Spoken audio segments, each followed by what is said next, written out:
남방제의 선찰 천은사는 구례군 광이면 방광리 70번지 지리산의 서남쪽에 위치하고 있으며 대한불교조 개종 제19교구 본사 화엄사의 말사로 화엄사, 쌍계사와 함께 지리산 3대 사찰 중의 하나로 꼽히고 있습니다.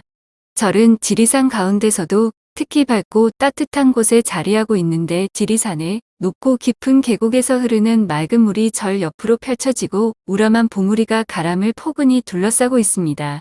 얼마 전까지만 해도 워낙 광대한 지리산 자락이라 교통이 불편하였으나 지금은 노고단에 이르는 지방도로가 절 앞까지 이어져 있고 화엄사까지 직통하는 도로가 놓여 있어 어렵지 않게 절을 찾을 수 있습니다. 산문과 일주문을 지나 독특하고 운치 가득한 수옥문을 건너 절을 찾는 즐거움은 아주 특별합니다. 지리산의 빼어난 산수와 풍광 그리고 그 속에서 불법의 진리를 만나는 것은 더 없는 보람일 것입니다.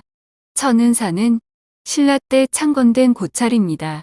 신라 중기인 828년 흥덕왕 3년에 인도의 덕운 스님이 중국을 통해 우리나라에 들어와 명산을 두루 살피던 중 지리산에 들어와 천은사를 창건했다고 알려져 있었다.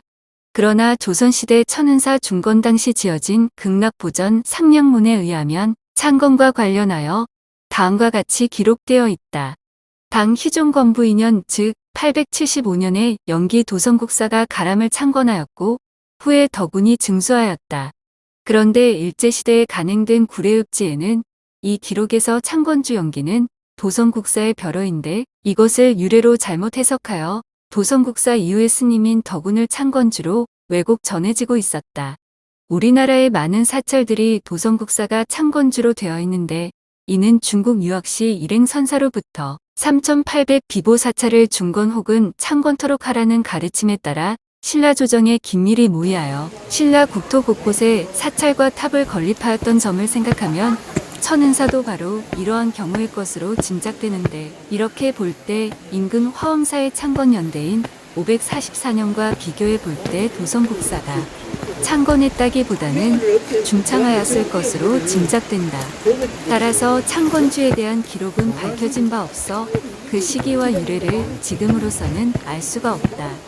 고려시대에 들어와서는 절은 더욱 번성하여 충렬왕 때 1275년에서 1308년 사이에는 남방제의 선원으로 지정되었다.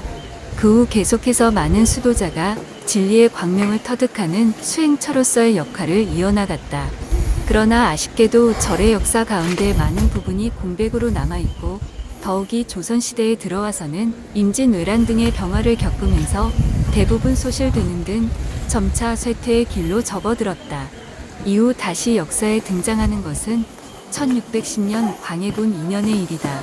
당시 절의 주지 해정선사가 소실된 바람을 중창하고 선찰로서의 명맥을 이끌어 나갔다. 뒤이어 1679년 숙종 5년에도 단유선사가 절을 크게 중수했는데 이로부터 절 이름을 감로사에서 천은사로 바꾸었다. 1715년 숙종 41년에는 팔상전에 영산회상도를 조성하였고 1749년 영조 25년에는 칠성탱화를 조성하였다. 1774년 영조 50년 5월에는 해암선사가 그 전해에 화재로 소실되었던 정각을 중수하면서 절을 새롭게 중창하였다. 해암선사는 수도암에 주석하고 있었는데 당시에 남원부사 이경륜에게 도움을 구하고 산내의 여러 사찰과 힘을 합쳐 2년간에 걸친 중창불사를 원만히 이루어냈다. 지금의 가람은 대부분 이때 이루어진 모습이니 해암선사의 중창은 절의 역사에 있어서 매우 큰 비중을 차지하고 있다. 현재 절 일원이 전라남도 문화재자료 제35호로 지정되어 있다. 천은사, 설화와 전설은 다음과 같습니다. 절 이름이 바뀐 데에는 다음과 같은 전설이 전한다. 단유선사가 절을 중수할 무렵 절의 생가에 큰 구렁이가 자주 나타나 사람들을 무서움에 떨게 하였으므로 이에 한 스님이 용기를 내어 잡아 죽였으나 그 이후로는 샘에서 물이 솟지 않았다. 그래서 샘이 숨었다는 뜻으로 천은사라는 이름이 붙였다고 한다. 그런데 절 이름을 바꾸고 가람을 크게 중창은 했지만 절에는 여러 차례 화재가 발생하는 등의 불상사가 끊임없이 일어났다. 마을 사람들은 입을 모아 절의 수기를 지켜주던 이무기가 죽은 탓이라 하였다. 얼마 뒤 조선의 4대 명필가의 한 사람인 옹교 이광사가 절에 들렀다가 이런 이야기를 들었다. 그러자 이광사는 마치 물이 흘러 떨어질 듯한 필체수체로 지리산 천은사라는 글씨를 써주면서 이 글씨를 현판으로 일주문에 걸면 다시는 화재가 생기지 않을 것이라 하였다. 사람들은 의아해하면서도 그대로 따랐더니 신기하게도 이후로는 화재가 발생하지 않았다고 한다. 출처는 천은사 홈페이지입니다.